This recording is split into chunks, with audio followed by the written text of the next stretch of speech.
Hello friends, welcome to my channel. Friends, నిన్న మనకి cabinet meeting అయితే జరిగింది. దీనికి కొన్ని పథకాలకి సంబంధించి చర్చలు అయితే జరిగాయి. దానికి సంబంధించిన ఫుల్ డీటెయిల్స్ అయితే వీడియోలో తెలుసుకుందాం. వీడియోని అయితే అక్కడే స్కిప్ చేయకుండా వినండి. ఫ్రెండ్స్, మనకి ఎన్నికల్లో ఇచ్చిన పథకాలకి సంబంధించి మరొక 2 పథకాలు అమలు చేయాలని అయితే నిన్న చర్చ అయితే జరిగింది. మనకి వచ్చే విద్యా సంవత్సరం మొదలయ్యేలోపు జూన్లోగా తల్లికి వందనం అమలు చేయాలని మంత్రిమండలి అయితే నిర్ణయించింది.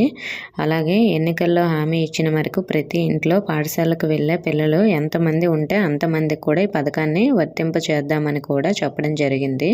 అలాగే రైతులకు ఏడాదికి 20,000 చొప్పున పెట్టుబడి సహాయం అందజేసే అన్నదాత సుఖీభవ పథకాన్ని కేంద్ర ప్రభుత్వము పీఎం కిసాన్ పథకం కింద ఎప్పుడు నిధులు విడుదల చేస్తే అప్పుడు అమలు చేయాలని ముఖ్యమంత్రి చంద్రబాబు చెప్పడం జరిగింది. అంటే పీఎం కిసాన్ కింద ఇదివరకు ఇస్తున్న 6,000ను కలిపి మనకి టోటల్గా 20,000 ఇవ్వాలని అయితే ప్రభుత్వం అయితే నిర్ణయించింది కదా. మరి పీఎం కిసాన్ని మనకి వచ్చే నెల విడుదల చేస్తే వచ్చే నెల మనకి అన్నదాత సుఖీభావ కూడా విడుదల చేయడం జరుగుతుంది. లేదంటే మనకి మార్చిలో పీఎం కిసాన్ విడుదల చేస్తే అప్పుడే మనకి అన్నదాత సుఖీభావ కూడా విడుదల చేయాలని నిర్ణయించడం జరిగింది. అలాగే మనకి ఒక్కో విడతలో ఎంత మొత్తం విడుదల చేస్తే రాష్ట్ర ప్రభుత్వం కూడా అంతే మొత్తం ఇవ్వనుందని కూడా ఇక్కడ చెప్పడం జరిగింది. ఎన్నికల హామీల్లో భాగంగా తదుపరి మహిళలకు ఉచిత బస్సు పథకాన్ని అమలు చేయాలా, మిగతా పథకాల అనే అంశంపై ముఖ్యమంత్రుల అభిప్రాయం కోరారు. ఎక్కువ మంది తల్లికి వందనం, అన్నదాత సుఖీభావ పథకాలపై మొగ్గు చూపారు. అంటే ఈ పథకాలు ఇచ్చిన తర్వాతే ఉచిత బస్సు ప్రయాణం అమలు చేస్తామని అయితే ఇక్కడ చెప్పడం జరుగుతుంది. అలాగే మత్స్యకారులకు వేట విరామం సమయంలో గతంలో ఇస్తున్న 10,000 సహాయాన్ని 20,000 కూడా మనకి పెంచడం అయితే జరిగింది. ఏప్రిల్లో ఈ పథకం అమలు చేయనున్నారని కూడా ఇక్కడ చెప్పడం జరిగింది. అలాగే మెగా డిఎస్సి కింద ఉపాధ్యాయుల నియామక ప్రక్రియ వచ్చే విద్యా సంవత్సరంలోగా పూర్తి చేయాలని కూడా చెప్పడం జరిగింది.